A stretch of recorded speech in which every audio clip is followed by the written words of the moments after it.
Assalamualaikum warahmatullahi wabarakatuh. Salam sejahtera untuk kita semua. Baik, di sini saya Rika Amalia dengan NPM 2118720303050 akan menyampaikan materi terkait dengan desain, pengembangan, dan evaluasi e-learning pada mata kuliah e-learning di bawah bimbingan atau dosen pengampu Ibu Tutut Suryaningsih STMM. Pada materi kali ini akan membahas 3 topik bahasan besar, yaitu yang pertama, pengertian e-learning sebagai lingkungan belajar yang terbuka, fleksibel, dan terdistribusi. Kedua, komponen dan fitur e-learning, dan topik bahasan ketiga adalah kerangka kerja atau framework e-learning. Topik yang pertama, pengertian e-learning sebagai lingkungan belajar yang terbuka, fleksibel, dan terdistribusi. E-learning sebagai pembelajaran terbuka memiliki pengertian siswa dapat belajar dalam waktu, kecepatan, dan dimanapun tempatnya. Yang kedua, pembelajaran yang fleksibel. Pembelajar atau siswa bebas untuk menentukan bagaimana, di mana, dan kapan pembelajaran dapat berlangsung. Dan e-learning sebagai pembelajaran yang terdistribusi, sebagai model instruksional yang memungkinkan instruktur atau guru beserta siswa serta konten pembelajaran e-learning ditempatkan di lokasi yang berbeda dan tidak terpusat, sehingga instruksi dan pembelajaran terjadi secara independen dari waktu dan tempat. Jadi, e-learning yang baik harus mencakup terbuka, fleksibel, dan terdistribusi. Topik yang kedua yaitu komponen dan fitur e-learning. Komponen dan fitur e-learning saling berintegrasi sehingga e-learning dapat berhubungan dengan baik. Total ada 7 komponen yang membangun dalam fitur-fitur e-learning.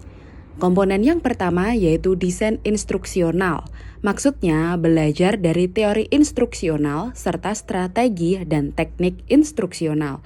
Nah, untuk fiturnya kemudahan dalam penggunaan dengan hubungan sistem navigasi tunjuk dan klik standar, pengguna umum antarmuka, mesin pencari, browser, hyperlink, dan sebagainya.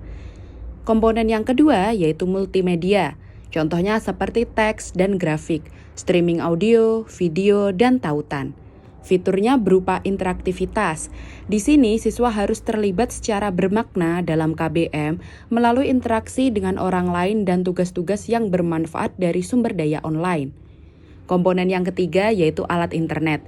Alat internet di sini bisa berupa alat komunikasi, alat akses jarak jauh, dan alat navigasi internet, dan alat pencari lainnya.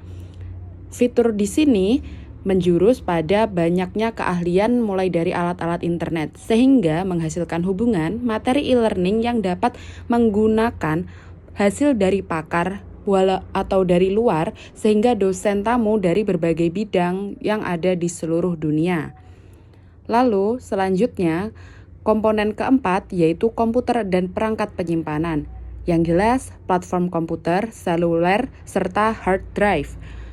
Di sini memiliki fitur pembelajaran yang kolaboratif dan menghasilkan hubungan di mana peserta didik mengembangkan keterampilan sosial, pemikiran kritis, kepemimpinan, negosiasi, interpersonal, dan kooperatif, serta kolaboratif.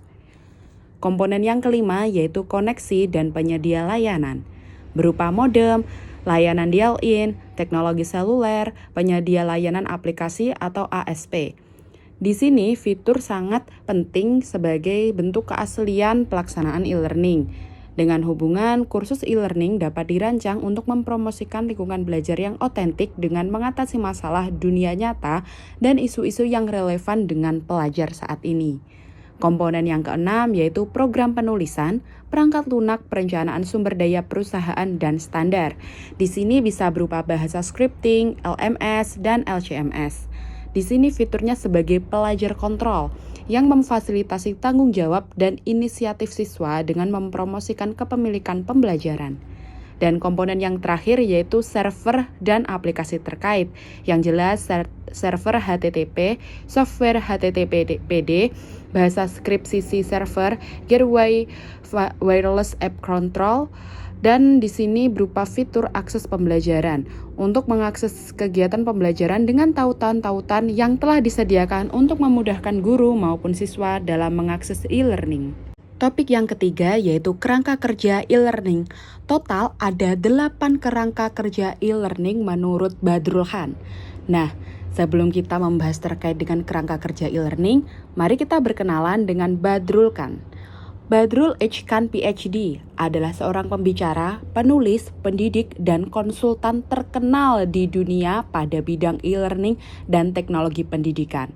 Profesor Khan mempunyai penghargaan sebagai orang pertama yang menciptakan istilah instruksi berbasis web dan mempopulerkan konsep tersebut melalui buku Instruksi Berbasis Web yang laris sekali pada tahun 1997 yang membuka jalan bagi bidang baru e-learning.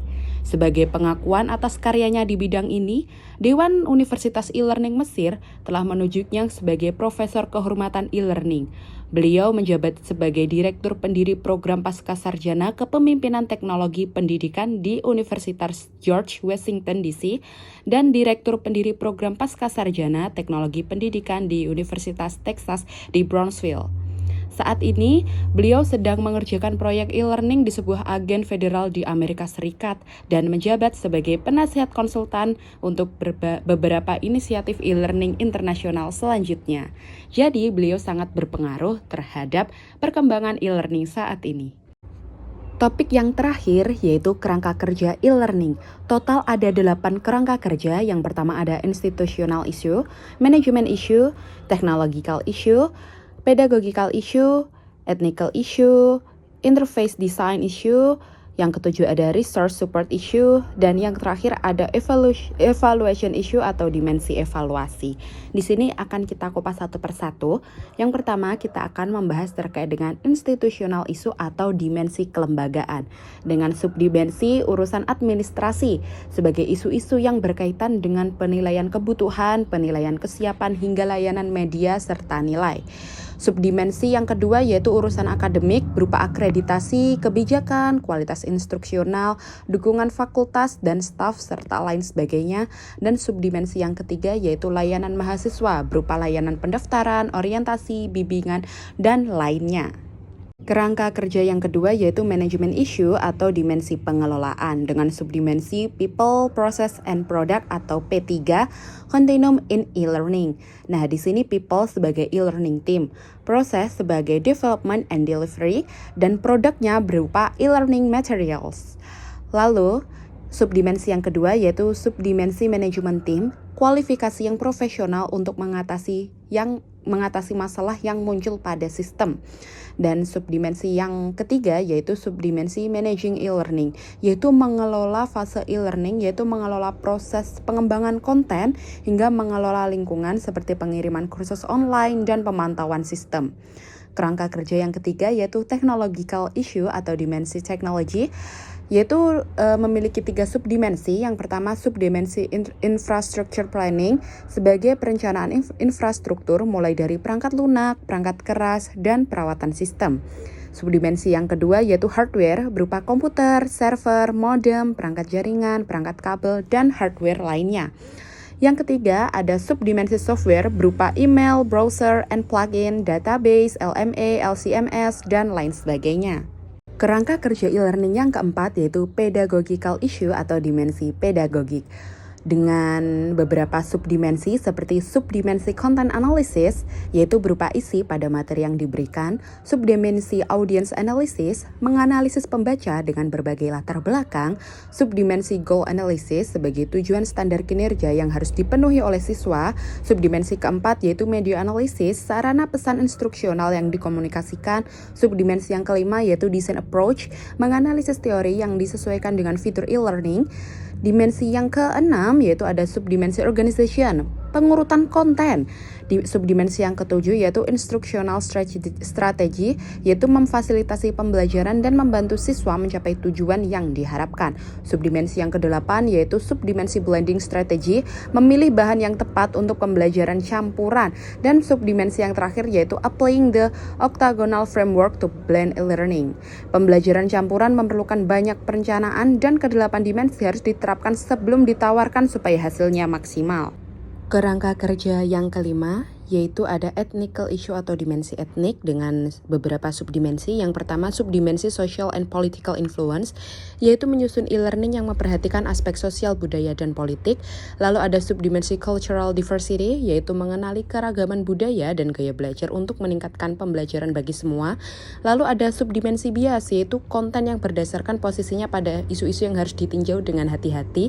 Lalu ada subdimensi geographical diversity, karena e-learning dapat ditawarkan di berbagai zona lokasi. Lalu ada subdimensi learner diversity, yaitu e-learning harus dirancang untuk mengakomodasi gaya belajar yang berbeda. Lalu ada subdimensi digital divide, yaitu hambatan ketika individu tidak mampu mengakses internet maupun menemukan konten yang sulit dipahami. Lalu ada subdimensi etiket, yaitu memberikan aturan dalam interaksi yang baik. Lalu yang terakhir ada subdimensi legal issue, yaitu masalah hukum seperti privasi, plagiarisme, dan masalah hak cipta di awal inisiatif e-learning. Lalu kerangka kerja yang keenam yaitu interface design issue atau dimensi antarmuka, yaitu ada subdimensi page and site design, yaitu terkait dengan tampilan dan fungsionalitas layar. Lalu ada subdimensi content design, yaitu materi pelajaran yang mencakup kerapatan teks, penyuntikan salinan. Lalu yang ketiga ada subdimensi navigation, yaitu pembelajar untuk berpindah melalui situs dengan mudah dan kecepatan yang wajar. Lalu ada subdimensi accessibility, yaitu berfokus pada cara membuatnya yang dapat diakses oleh semua calon siswa. Lalu ada subdimensi usability testing, yaitu alat uji untuk meningkatkan desain antarmuka dengan mengakses laman website khusus yang berisi perkembangan pendidikan digital di seluruh dunia. Kerangka kerja yang ketujuh yaitu resource support issue atau dimensi sumber daya dengan dua subdimensi, yaitu yang pertama subdimensi online support, yaitu berupa arsip multimedia, FAQ, glosarium, e-book, dan beberapa media daring lainnya. Lalu ada subdimensi resources, yaitu buku, jurnal, majalah, buletin, koran, dan lain sebagainya. Dan kerangka kerja yang terakhir yaitu evaluation issue atau dimensi evaluasi. Ada 3 subdimensi, yaitu yang pertama subdimensi evaluation of e-learning content development process, yaitu perencanaan, desain, produksi, evaluasi, dan P3 yang terlibat dalam proses konten e-learning yang harus dievaluasi. Subdimensi yang kedua yaitu evaluation of e-learning environment, yaitu e-learning delivery and maintenance, yaitu berupa P3 yang saling berintegrasi. Lalu ada subdimensi evaluation of e-learning at the program and institutional level, yaitu institusi yang harus mengembangkan kriteria evaluasi pada semua aspek e-learning, termasuk pengembangan, pengiriman kursus, lingkungan pembelajaran, dan layanan dukungan lainnya. Nah, demikian tadi materi desain, pengembangan, dan evaluasi e-learning pada mata kuliah e-learning. Semoga dapat bermanfaat dan juga semoga dengan presentasi ini dapat memenuhi nilai saya pada mata kuliah pembelajaran ekonomi berbantuan komputer di bawah dosen pengampu Ibu Tutut Suryaningsih STMM. Baik, saya Rika Amalia dengan NPM 211872030 mengucapkan terima kasih atas perhatiannya dan mohon maaf bila ada sikap maupun tutur kata yang kurang berkenan. Akhir kata, wassalamualaikum warahmatullahi wabarakatuh. Salam teknologi.